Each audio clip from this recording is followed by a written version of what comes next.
ಓಂ ಶ್ರೀ ಗುರುಭ್ಯೋ ನಮಃ ಹರಿಃ ಓಂ. ಓಂ ಕಾತ್ಯಾಯನಾಯ ವಿದ್ಮಹೇ ಕನ್ಯಾಕುಮಾರಿ ಧೀಮಹಿ ತನ್ನೋ ದುರ್ಗಿ ಪ್ರಚೋದಯಾತ್. ಓಂ ಶ್ರೀ ಶಿವಂ ಗುರುಭ್ಯೋ ನಮಃ. ಆತ್ಮೀಯ ವೀಕ್ಷಕರಿಗೆಲ್ಲರಿಗೂ ಕೂಡ ಚಂದ್ರಶೇಖರ್ ಮಾಡುವಂತಹ ಅನಂತ ನಮಸ್ಕಾರಗಳು.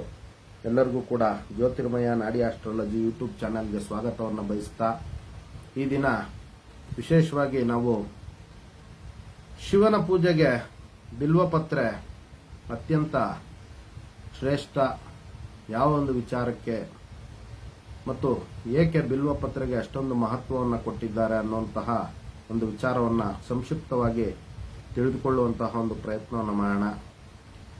ನೋಡಿ, ಶ್ಲೋಕ: ಬಿಲ್ವಾನಾಂ ದರ್ಶನಂ ಪುಣ್ಯಂ ಸ್ಪರ್ಶನಂ ಪಾಪನಾಶನಂ ಅಘೋರ ಪಾಪ ಸಂಹಾರಂ ಏಕಬಿಲ್ವಂ ಶಿವಾರ್ಪಣಂ.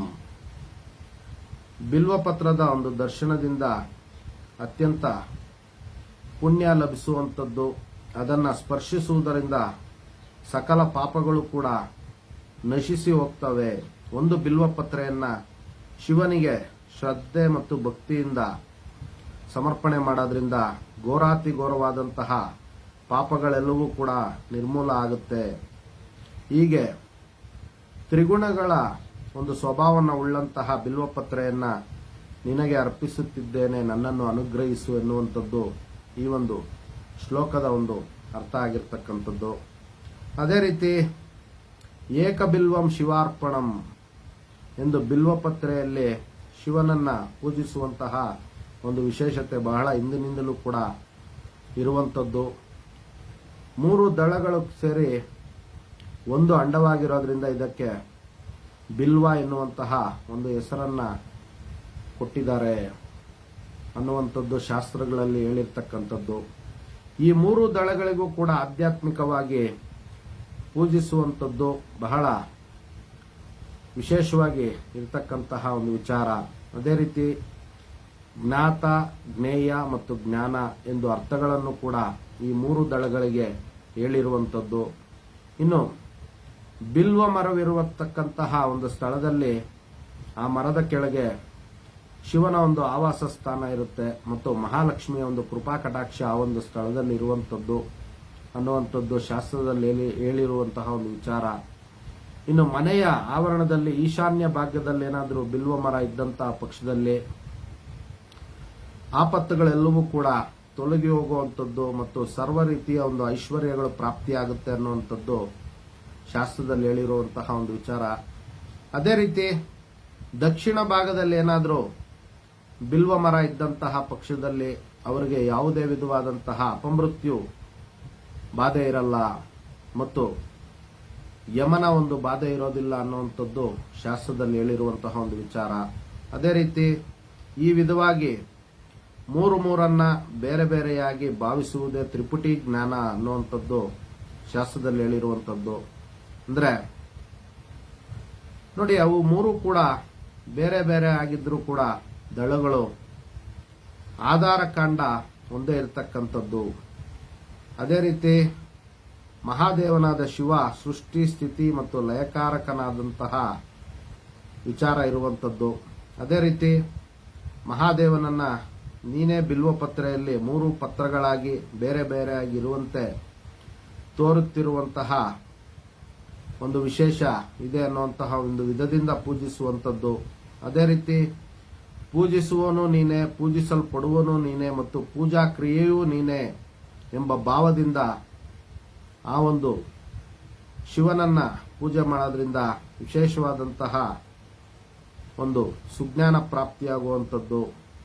ಈ ಒಂದು ಜ್ಞಾನ ರಹಸ್ಯವನ್ನ ಮನುಷ್ಯರಾದಂತಹ ನಾವು ತಿಳ್ಕೊಂಡು ಬಿಲ್ವಪತ್ರ ರೂಪದಿಂದ ಭಗವಂತನನ್ನ ನಾವು ಪೂಜಿಸೋದ್ರಿಂದ ಶಿವೋಹಂ ಶಿವೋಹಂ ಎಂಬ ಮಹಾವಾಕ್ಯ ಜ್ಞಾನವನ್ನ ಸ್ಥಿರಪಡಿಸೋದ್ರಿಂದ ಅದು ಬಿಲ್ವಾರ್ಚನೆ ಆಗುವಂತಹ ಒಂದು ವಿಶೇಷತೆ ಇರುತ್ತೆ. ಇನ್ನು ಪವಿತ್ರವಾದಂತಹ ಈಶ್ವರನ ಪೂಜೆಗೆ ಈ ಒಂದು ಬಿಲ್ವಪತ್ರೆಯು ಅತ್ಯಂತ ಶ್ರೇಷ್ಠವಾದದ್ದು ಮತ್ತು ಅತ್ಯಂತ ಪವಿತ್ರವಾದದ್ದು ಅನ್ನುವಂಥದ್ದು ಋಷಿಗಳು ಮತ್ತು ಜ್ಞಾನಿಗಳು ಶಾಸ್ತ್ರವಾಗಿ ಹೇಳಿರುವಂತಹ ಒಂದು ವಿಚಾರ. ಅದೇ ರೀತಿ ಶಿವಾರ್ಚನೆಗೆ 3 ದಳಗಳಿಂದ ಕೂಡಿರುವಂತಹ ಪೂರ್ಣ ಬಿಲ್ವ ದಳವನ್ನೇ ಉಪಯೋಗಿಸಬೇಕು. ಇನ್ನು ಬಿಲ್ವ ಪತ್ರೆ, ಒಮ್ಮೆ ಕುಯ್ದಂತಹ ಬಿಲ್ವ ಪತ್ರೆ ಸುಮಾರು 15 ದಿನಗಳವರೆಗೂ ಕೂಡ ಪೂಜೆಗೆ ಅರ್ಹತೆಯನ್ನು ಹೊಂದಿರುತ್ತದೆ.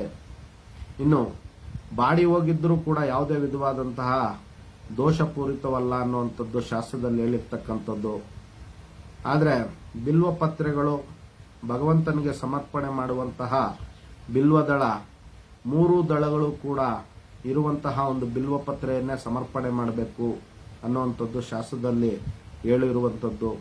ಇನ್ನು ಏಕ ಬಿಲ್ವ ಪತ್ರೆಯಲ್ಲಿ 3 ದಳಗಳಲ್ಲಿ ಎಡಗಡೆಯ ಒಂದು ದಳವನ್ನ ಬ್ರಹ್ಮನೆಂದು, ಬಲಗಡೆಯ ಒಂದು ದಳವನ್ನ ವಿಷ್ಣು, ಮಧ್ಯದಲ್ಲಿರ್ತಕ್ಕಂತಹ ದಳವನ್ನ ಪರಮೇಶ್ವರನ ಸ್ವರೂಪ, ಸದಾಶಿವನ ಸ್ವರೂಪ ಅನ್ನುವಂಥದ್ದು ಪುರಾಣಗಳಲ್ಲಿ ಹೇಳಿರುವಂತಹ ಒಂದು ವಿಚಾರ ಆಗಿರ್ತಕ್ಕಂಥದ್ದು.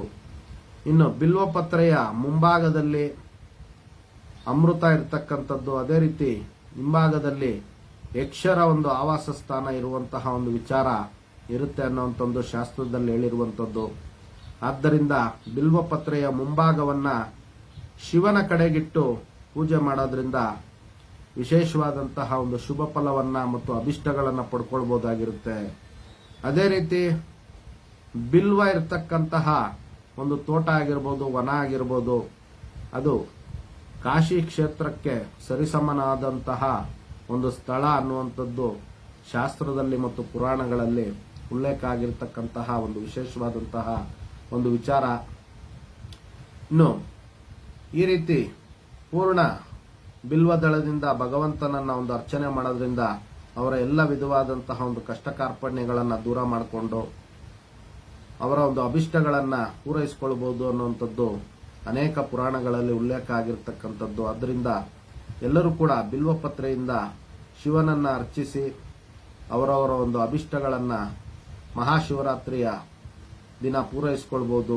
ಎಲ್ಲರಿಗೂ ಕೂಡ ಮಹಾಶಿವರಾತ್ರಿಯ ಒಂದು ಶುಭಾಶಯಗಳನ್ನು ಮತ್ತೊಮ್ಮೆ ಕೋರ್ತಾ ಜಗನ್ಮಾತೆಯ ದಿವ್ಯ ಆಶೀರ್ವಾದ ಇರಲಿ, ಶಿವಶಕ್ತಿಯರ ಒಂದು ದಿವ್ಯ ಆಶೀರ್ವಾದ ಇರಲಿ ಅಂತ ಮತ್ತೊಮ್ಮೆ ನನ್ನ ಆರಾಧ್ಯ ದೇವತೆ ಲಲಿತಾಂಬಿಕೆಯಲ್ಲಿ ಪ್ರಾರ್ಥನೆ ಸಲ್ಲಿಸುತ್ತಾ ಸರ್ವೇ ಜನಃ ಸುಖಿನೋ ಭವಂತು, ಸಮಸ್ತ ಸನ್ಮಂಗಳಾನಿ ಭವಂತು, ಶುಭಮಸ್ತು.